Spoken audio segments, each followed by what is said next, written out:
Welcome everybody to our webinar today on saline water treatment. I can see that we've still got a few people that are in the process of logging in, so we're going to give it about one more minute or so, and then we will get started here shortly. So if you could please bear with us for about one more minute, we will begin here shortly.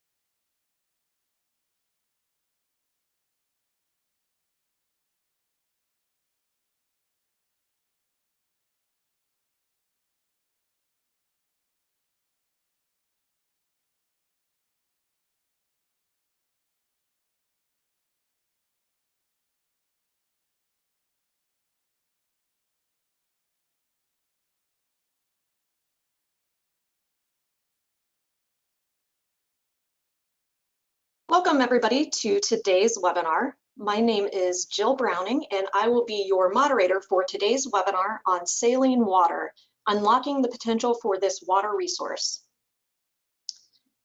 Before we get into our presentation today, I do have just a couple quick housekeeping slides to go over. First of all, hopefully you should be able to hear me speak at the moment, but I do just want to make note that should you have any difficulties with your audio throughout the presentation today, that there is two different ways to connect to the audio. You can use either your computer or call in through a phone line. So feel free to switch back and forth should there be any issues with that today. We are recording this webinar, so you will receive a copy of the presentation, or the copy of the recording, I should say, at the conclusion of the webinar, probably within 48 hours or so, so be on the lookout for that.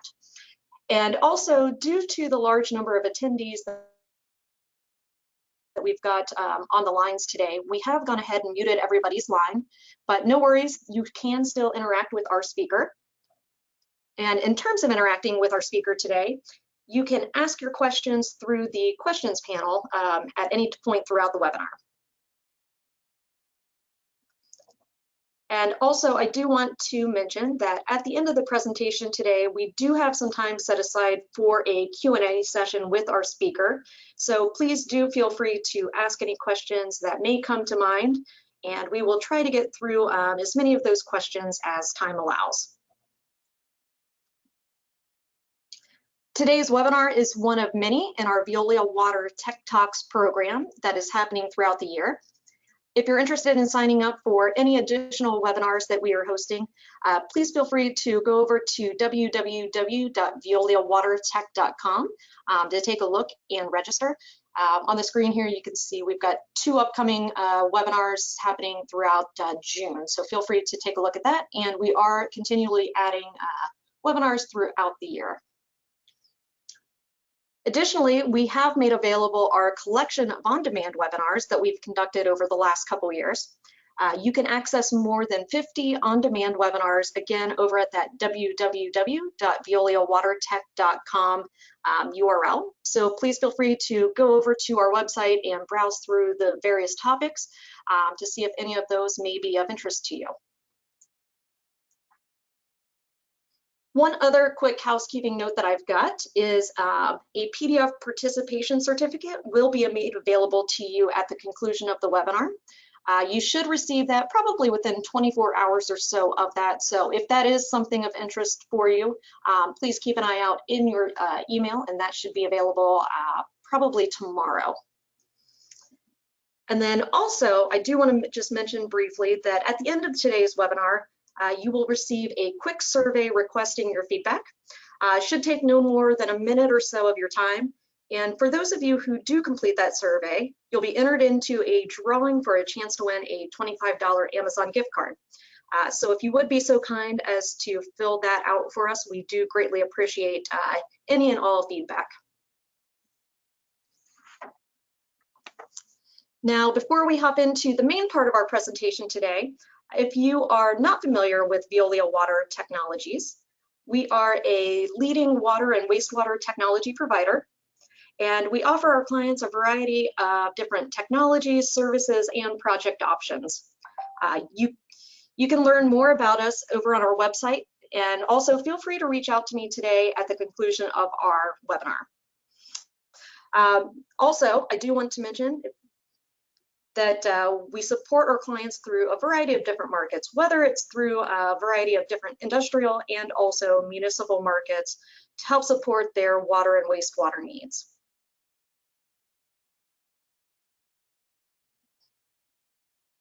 Okay, so now I'd like to introduce our speaker for today's presentation. Marc LaLiberté is a senior process engineer at Veolia Water Technologies with 35 years.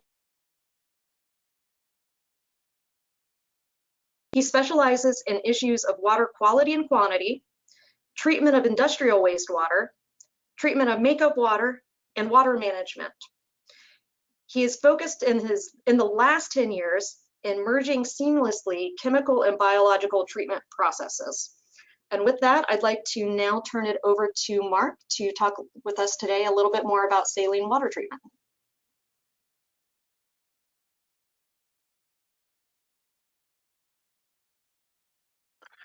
Thank you very much. So agenda today is going to be as follows. We're going to be discussing a little bit why treating saline water is important, look at some disposal options for saline water treatment. I'm going after that to look at the special case of sulfate removal. Sulfate is one of the the type of salt that is actually easier. I'm not going to say it's easy, but easier to remove. Look after that at membrane approaches, evaporation. Usually evaporation goes with membrane approaches. We're discussing about saline water. Some final discussion about some of the compromise we need to do, and then there's going to be time for some question and answers after that. Before we go too far, just to clarify, there's not an agreed upon definition of what is saline water. In this presentation, we're going to be discussing saline water in the context of water that has too much salt to be reused as is, at least for, if you want, normal use like agriculture or to be disposed of in surface water, things like that, but still being less salty than seawater, which would give us very roughly water that has a salinity between 2,000 and 20,000 milligram per liter.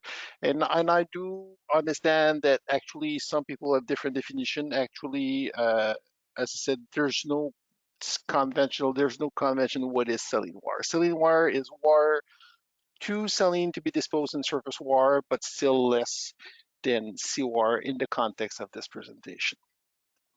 So first part, why is treating saline water important? The first issue that we have is that water in many locations is scarce. It is a resource that it is too valuable to waste. It's not potable. You can't really drink water that has a salinity that is above 500, maybe 800, 1,000 milligram per liter of salinity. It cannot be used for agriculture. It degrades the water quality of lakes and streams, so it cannot be rejected into the environment. So what is it that we can do exactly with this? One of the issue we have is it's a regulatory issue, is that in North America, in the US and Canada, it's the same basically main principle. The law generally prohibit the discharge of acutely level water.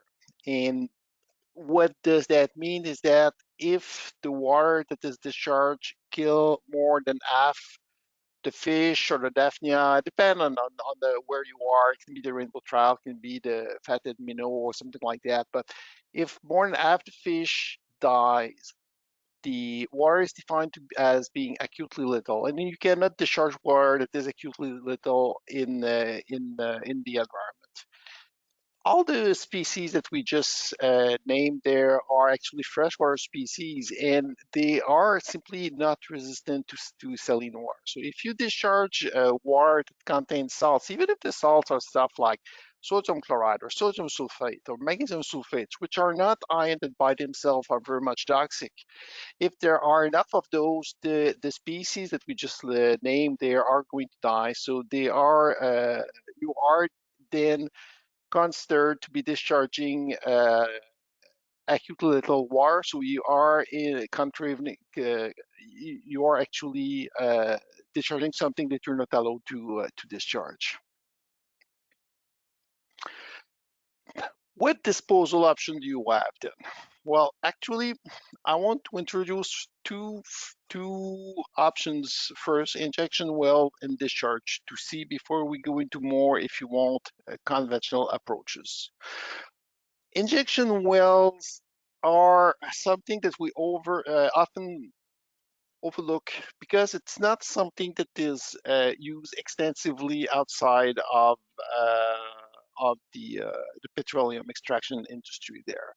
Basically, what you do in this case is that you take the saline water, the brine, and then you inject that deep on the ground in a formation where you actually a number of impervious geologic formation that will prevent the brine water to go back to the surface. Obviously, it is very much dependent on the geology. You need to have those impervious layers. It's actually quite an important consideration in there because otherwise you definitely do not want to inject the saline water in the water and then have like 5 or 10 years later suddenly people that are using deep wells come up with the saline water that you injected. But on the other end, if the geology is good for that system, it's been used extensively since the 30s. It is used for a number of purpose. One of them being that you actually, as you inject water, increase the pressure into the where you're using it, and then you can recover more petroleum or more gas there. So it's something that it's not something that is new. It's actually almost a century old technology, but it's mostly used where you have drilling that is taking place for petroleum or gas extraction.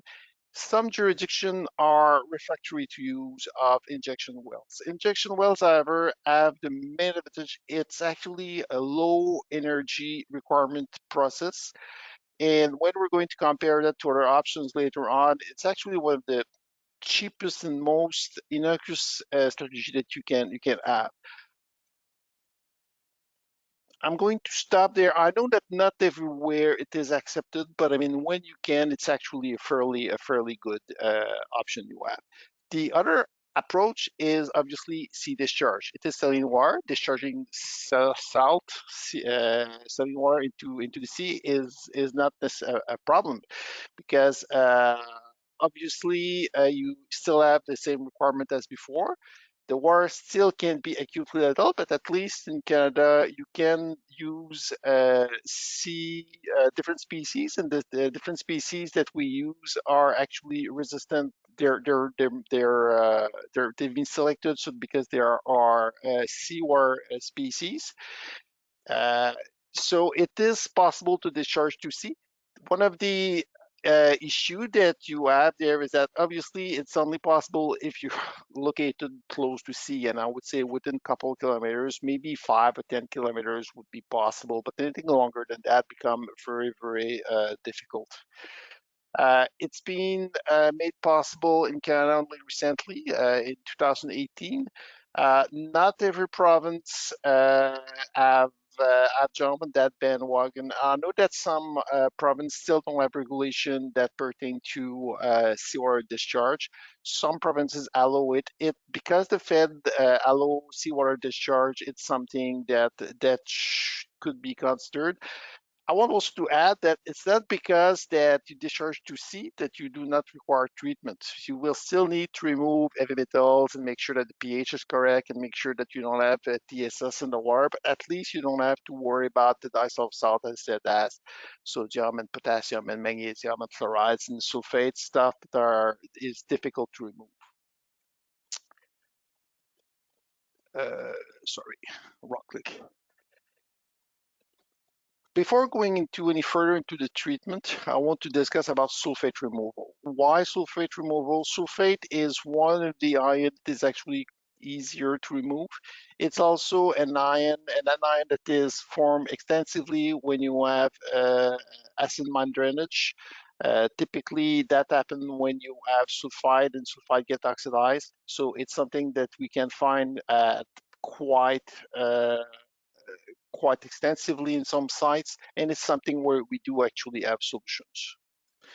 So basically, when sulfur or sulfides are oxidized, biologically driven, which is acid mine drainage, or by burning fuel that contains sulfur. Usually, if you have acid mine drainage, you will have ferrous iron and low pH. If you're considering a bleed from flue gas desulfurization, it's usually neutral or basic, and it's going to be there's going to be more sulfite in the water than sulfate itself. In both cases, you do after you've done neutralization, you've done oxidation. If you have any sulfite, you oxidize the sulfite back to sulfates.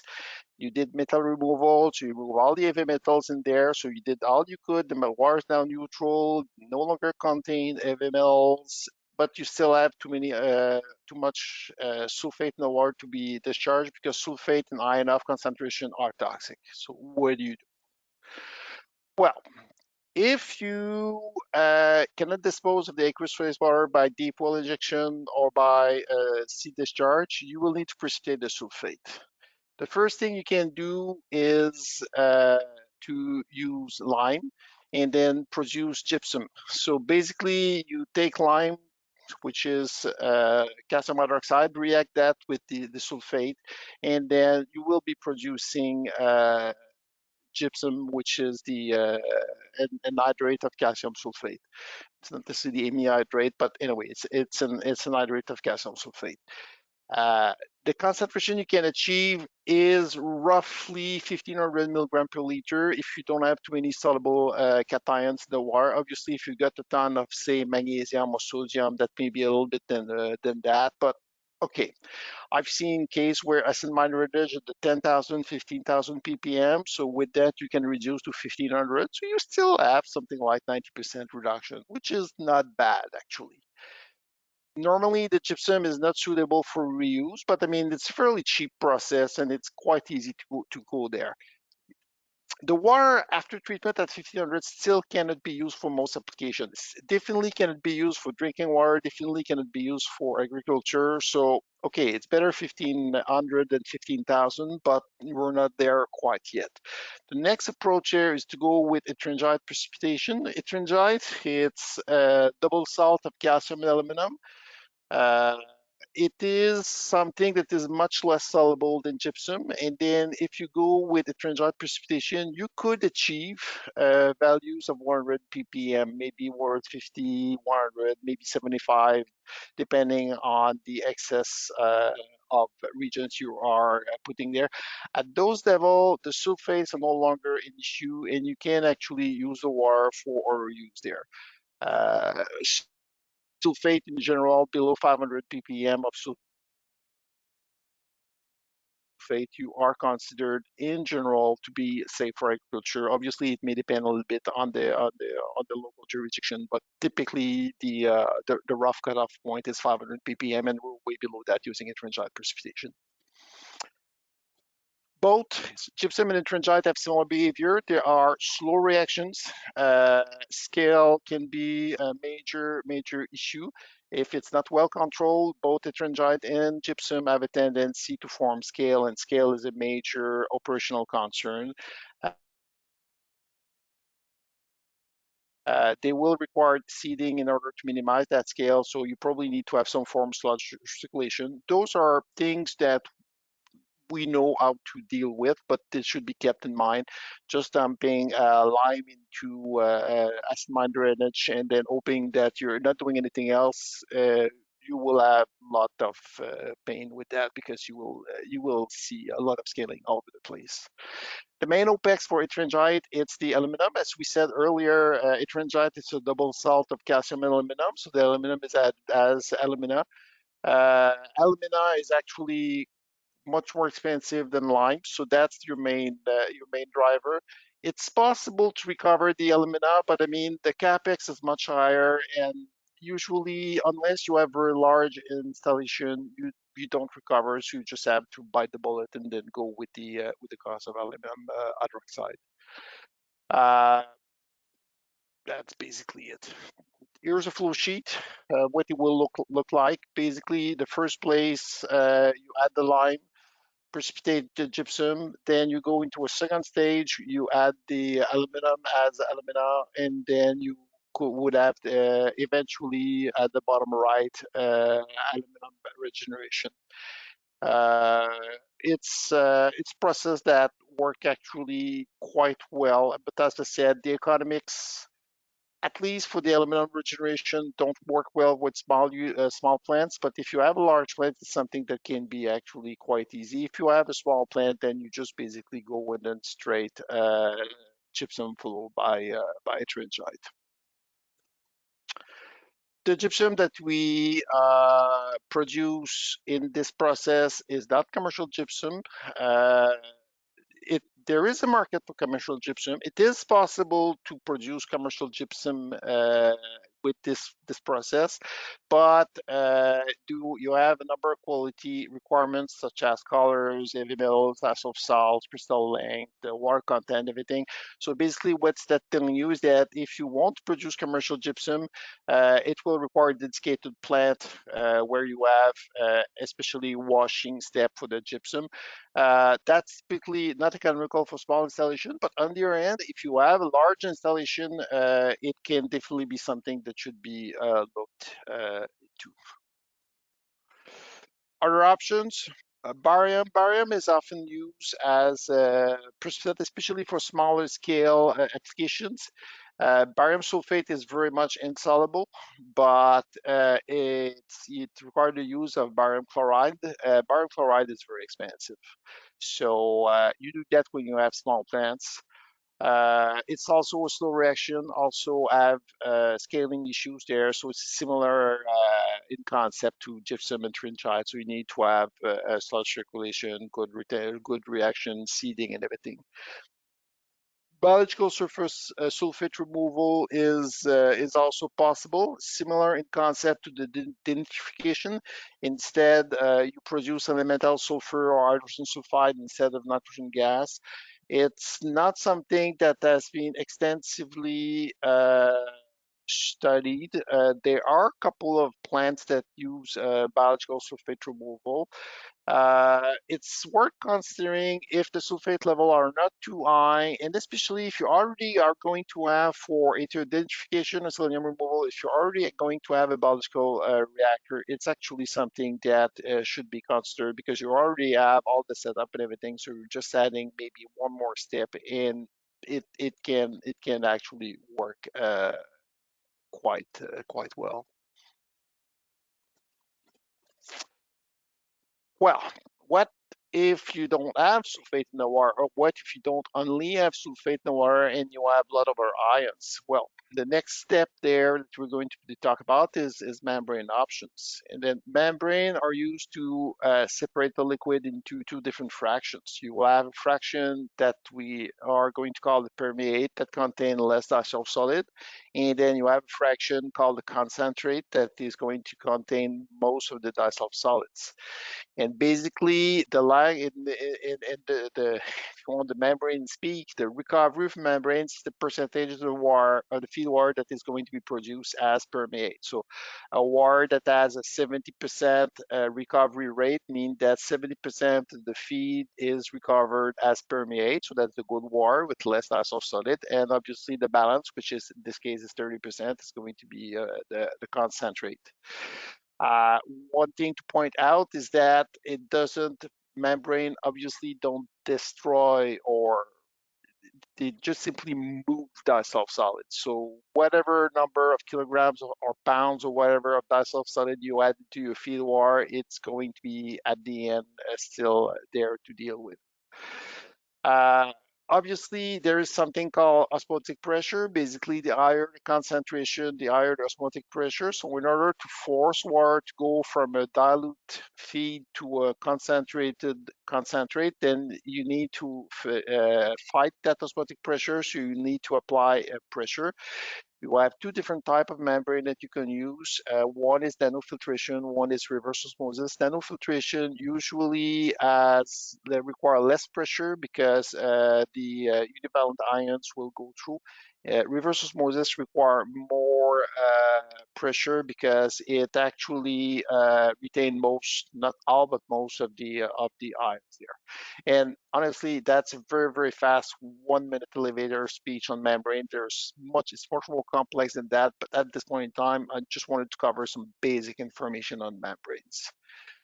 That's something you probably have seen in the past. There's a little graph there that show the different membranes there and show the difference between reverse osmosis, which is monovalent salts and everything, and nanofiltration, UF, and microfiltration there.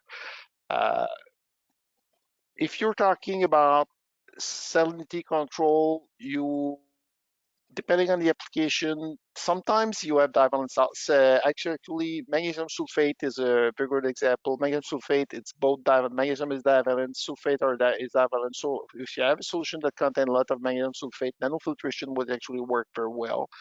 But if you got stuff like sodium chloride, which are both iron, sodium and chloride are monovalent, well, nanofiltration is not going to do much. You need to go with reverse osmosis with this, and you will need to have more pressure and then reduce flow rate because you're going down that road. As I said, nanofiltration, it's a popular technology. It's actually very good for sulfate removal. The water quality is often not always. It's always depend on what's the feed water quality, but it does produce good quality water. Reverse osmosis. It is extensively used for seawater desalination. Uh, it it's very very good for stuff like sodium chloride.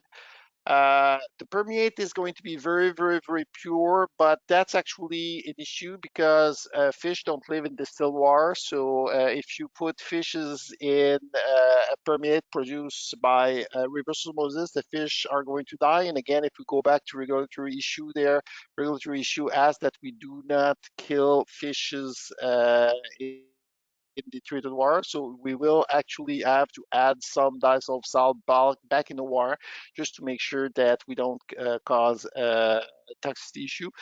It's not super complex to do. You can actually bypass a couple percent of the feed into the treated water, but you must still think about it when you design the plant. Typically, reverse osmosis recoveries will be lower than nanofiltration, which means that you will have more of the concentrate to deal with. So you have more volume of concentrate to deal with reverse osmosis in typical application than with nanofiltration. You, yeah. Uh, Things to remember, membrane system, the bane of membrane system is fouling. Fouling can be coming from any number of things, can be fouling due to chemical action, can be biological, can be because of the presence of organics in the water. You need to have good pre-treatment. It is essential. You can use antiscalants, but be aware that if you intend to go into a precipitation process downstream of the membrane, antiscalant you are detrimental to the precipitation processes. So it's something to keep in mind. Sometimes you want to have a membrane as pre-treatment, then do some precipitation on the concentrate produced by the membrane. Well, be aware that if you try to increase the recovery of the membrane by adding antiscalant to the water, you might actually make your precipitation process downstream no longer work. As I said, you can be used that as pre-treatment to gypsum metrangite process, but be aware of antiscalants. And very often we'll also use membrane as pre-treatment upstream of evaporation to reduce the OPEX of the evaporation.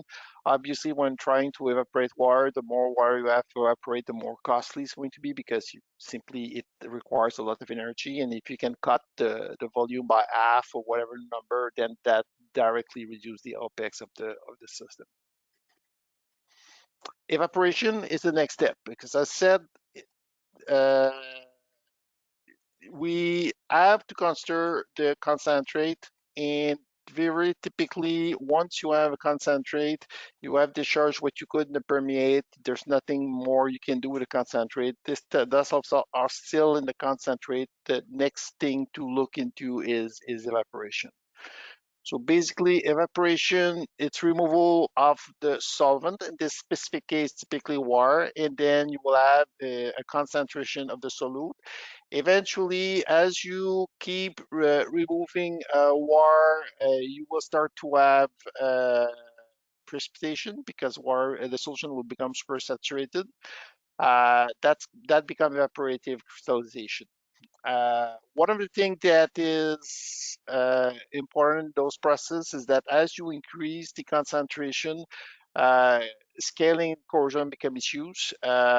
It's something that we may not think about, but that ware that contains, say, a couple thousand ppm of magnesium chloride, as you concentrate it and if it go into a fairly concentrated solution at temperature of maybe 100 degree or 110 degree, depending on the process, the pressure, and everything. At those concentrations, suddenly most steels will no longer be able to withstand the conditions. You will have corrosion issue. You also have scaling issue in some application with stuff like silica and things like that. So it's things to keep in mind. If you have ions like sodium or magnesium chloride in your water and you need to deal with them, well, if you can do deep well or you can discharge to sea, at the end of the day, you're probably going to need evaporation at some point in place because we can't really do anything else with those cells. It is an energy intensive process and it will produce obviously greenhouse emissions. I'm going to come back on the greenhouse emission later on. We do recommend if you are going to go through an evaporation process that you do lab work.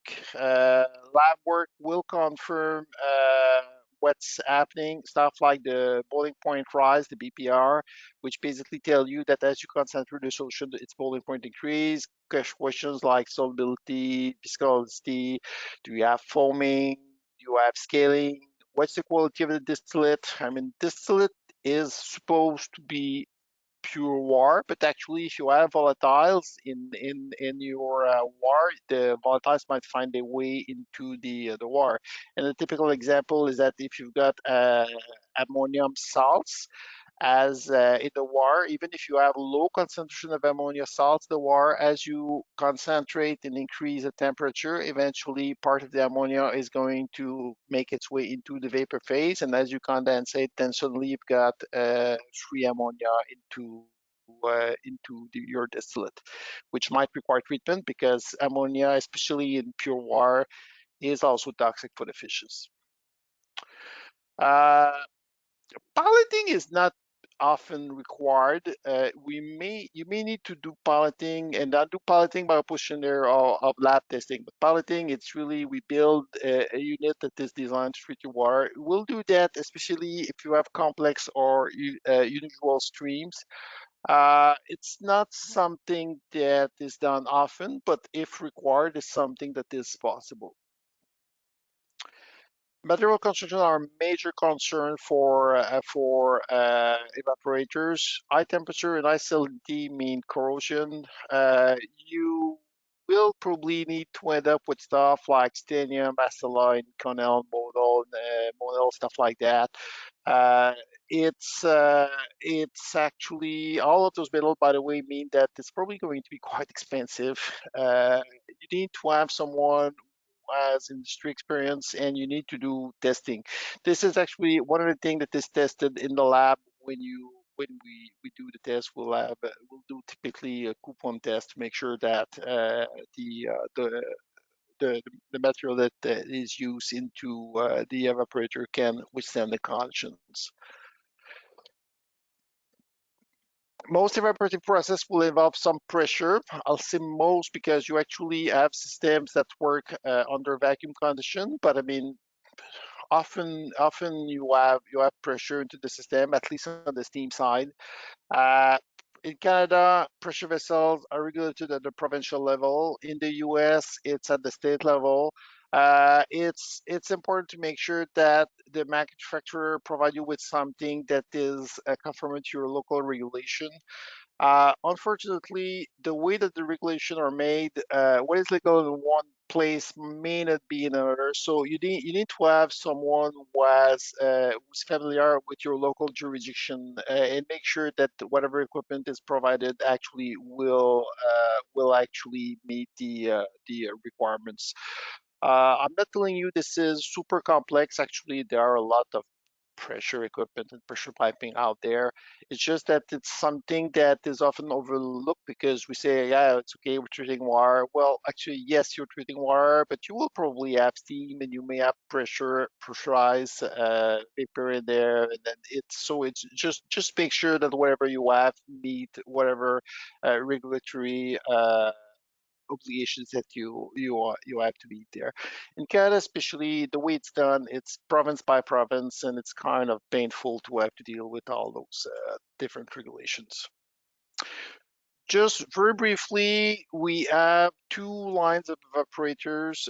One is Evalad, which is pre-engineers, and they have a smaller capacity between 2 and 60 cubic meter per day. We have also HPD evaporators. HPD is custom made, and they have larger capacity, typically between 100 to 500 cubic meter per day. It can be larger if required, can be very, very large. Both, but we do have those things. But HPD, it's custom. Evalad, it's pre-engineered. So yeah, we can do that. And as you can see on the picture on the left there, Evalad, it's actually quite small. It all come in a box there. HPD usually no, it's different animal. It looks like it looks like more like a chemical plant. Final thought.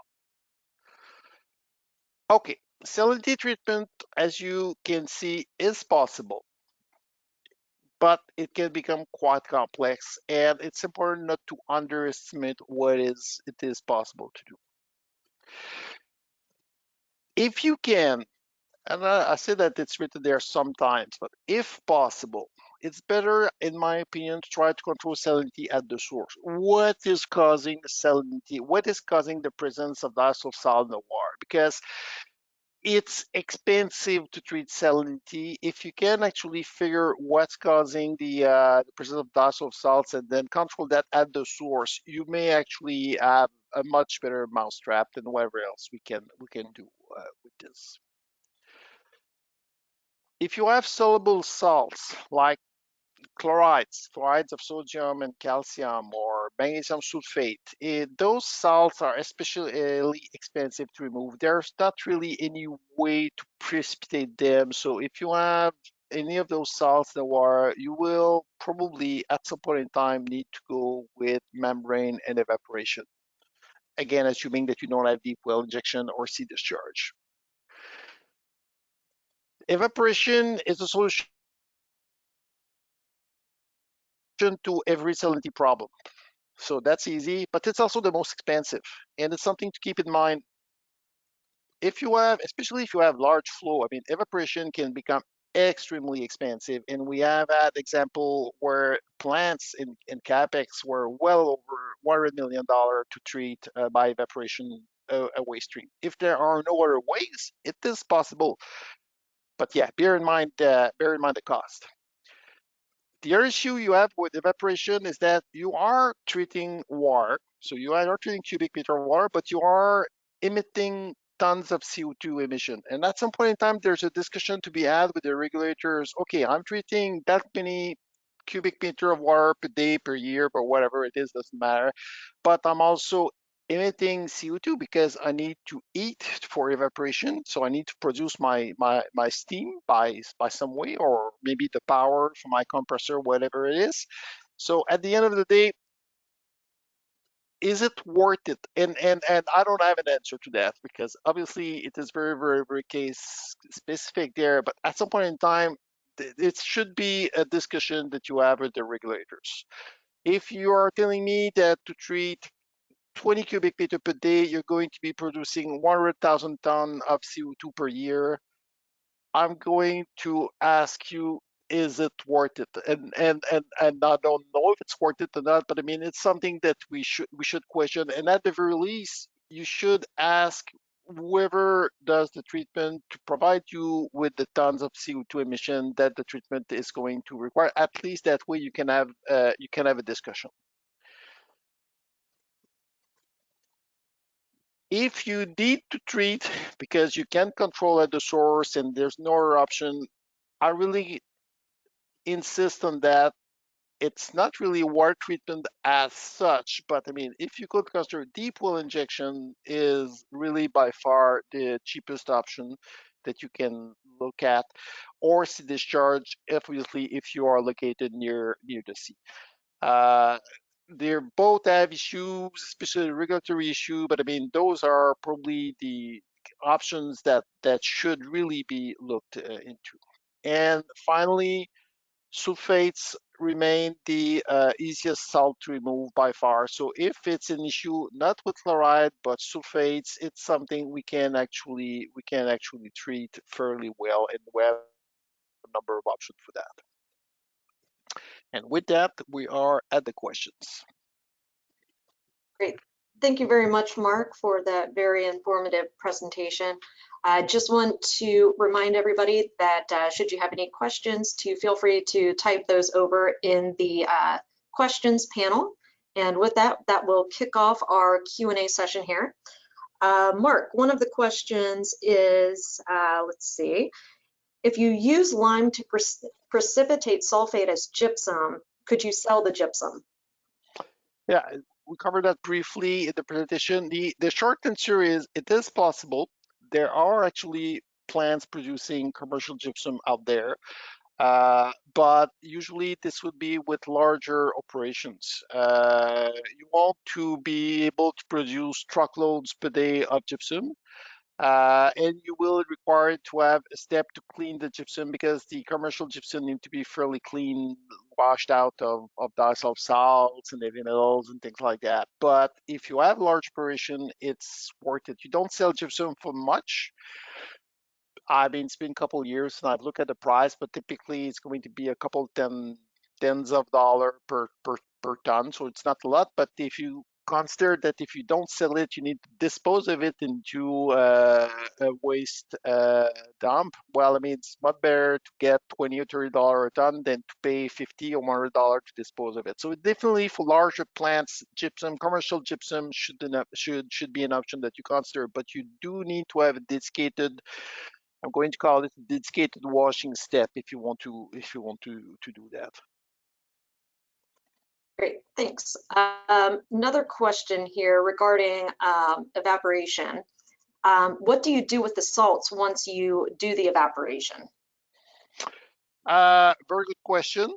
It really depends on the nature of the salts that you're going to have. Some of the salts you have are going to be fairly insoluble. So as an example, if you have silica or calcium sulfate or things like that, then you think that's going to be actually an insoluble salt, but it's likely that you're also going to have salts that are soluble, like magnesium chloride or sodium chloride or things like that. Typically, those should be disposed in appropriate disposal sites. Typically, that will involve disposing that into geotechnical cells where it's going to be between impervious layers, so you don't have water that go in to dissolve the salts back. Uh, there are sites out there that do specialize into handling those kind of solids, but it's something to consider. The nice thing with that is usually you don't have a lot of cubic meters of dissolved salts to dispose of every day. So, I mean, the volumes are fairly low, but you will need to dispose of that into an approved site because obviously if you just put that outside and drains on top of the salts, well, it's going to mostly dissolve back in the water, so which is not really useful. Great, thanks. Looking at, or there's a question here that says, can you use ion exchange to remove salts such as sodium chloride? ion exchange can be used to remove salts in waters. That's for sure. Obviously, anyone that has done ultra pure water will have used ion exchange. The thing that people have a tendency to forget is that yes, it can be used, but you actually end up producing a waste, a liquid waste, and that's the water that is used for regenerating your ion exchange column. And at the end of the day, by its nature, you have more waste, you have more salts in your waste than you add salt into your raw water. So you can actually produce very pure water using ion exchange, but at the end of the day, you will have more waste to deal with than you started with. So usually, ion exchange is not a solution that is actually to be used. Okay. Another question here, talking specifically on hygroscopic salts. Mhm. Just if you've got your thoughts on them about what to do with those.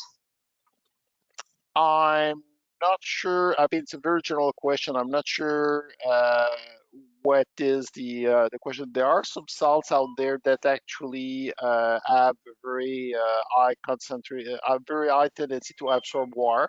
This is actually an hygroscopic salt, but that uh, once it has been evaporated, I mean, you dispose of it in the same way as any other salts. Basically, need to be into a geotechnical cell, into an impervious between impervious layers, so it's not in contact with either rain or the water coming from underground.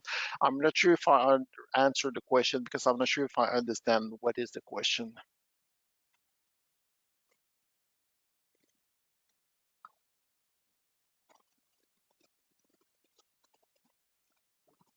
Follow up directly with you, Jason, on that one to get a little bit more clarity on that. I think we've got enough time here for maybe one or two more questions here. Next question is, I heard that barium can be used to remove sulfate as well. Would that be a good option? Barium can be used to remove sulfate. This barium, but we've had client come and say, "Oh, we've solved the issue of sulfate. We're just going to add barium chloride into the water, and that's going to solve the issue because barium sulfate is very much insoluble." Well, it's true. Barium sulfate is very much insoluble, but the first thing, it's very expensive. And the reason why it's very expensive is that it's because in the first place, most of the barium deposit that there are out there are barium sulfate, which, as we just said, is very expensive. So the process to actually transform the barium sulfate to barium chloride is quite involved. So which means that when a supplier sells you barium chloride, they sell it. It's fairly expensive. The second thing to remember is also that you at the end are going to be replacing the sulfate by chloride. So basically you're adding barium chloride, you're precipitating barium sulfate, the chloride that was with the barium stays in the water. So at the end of the day, the overall salinity hasn't changed. But yes, it can be used in my mind, it's mostly used when you have small concentration, small, not small concentration, sorry, small volumes of water, and then you don't want to go with something. So, say you have a couple cubic meter per day of saline water to treat, and you don't want to go to the expense of making a full plant there. You're going to need a kilogram of barium chloride per cubic meter of water. Well, I mean, it's possible that at those flow, it's the cheapest option, yes. If you have large flow, forget about that. It's not going to be economical. There are much better options out there. Okay. We are a couple minutes over, but I've got one more question here to wrap up. What about evaporation ponds? Evaporation ponds actually are a good option if you have the climate for it. Obviously, if you live in the Northeast with the rain we have, I live in Montreal myself. Forget about that. I mean, it rains more than it evaporates, so that's not going to work. But if you live in the Southwest, in Arizona or a place like that, obviously the evaporation is higher than the precipitation. So you have your net precipitation is negative. You evaporate more than it rains. It would work. However, there are two issues with that. One is that even in with the good climate, it's not super. You don't evaporate a lot of water per, if you want, per acre or per square meter, whatever it is. So you might end up with a fairly large basin. Not necessarily the end of the world if you have a lot of room, but something to keep in mind. But the other stuff is that you need to remember that as you are evaporating into an evaporation pond, you're going to be leaving behind the dissolved salts, which are now basically dry salts, and those can be picked up by wind and can become a major nuisance in the neighborhood. There are places, actually a number of places, especially in western US, where they had lakes that evaporated and where the wind picked up the salts left behind, and where it's making life living hell basically for whoever is living near the pond. So keep in mind, if you have the climate, evaporation pond are an option. Obviously, you cannot recover the water because it's evaporated. You might say, well, if it's going back in the air, it's eventually going to come back as precipitation at some point in time. Might not come back as precipitation nearby. It might be quite far away, but it's eventually going to come back as precipitation. But the main thing is you need to have a way to deal with the salts left behind, because otherwise that's going to be picked up by the wind, and that's going to be a major environmental concern. Great. Thank you so much, Mark, for that very informative presentation as well as Q&A session. And we do thank everybody for attending our Tech Talk today. As a quick reminder, at the conclusion of the webinar, if you would be so kind as to fill out that quick survey, you will be entered into the chance to win that $25 Amazon gift card. So if you if you are the winner of that, we will follow up directly with you. And with that, that concludes our webinar today. But feel free to check out our upcoming series over again at www.veoliawatertech.com. Thank you all.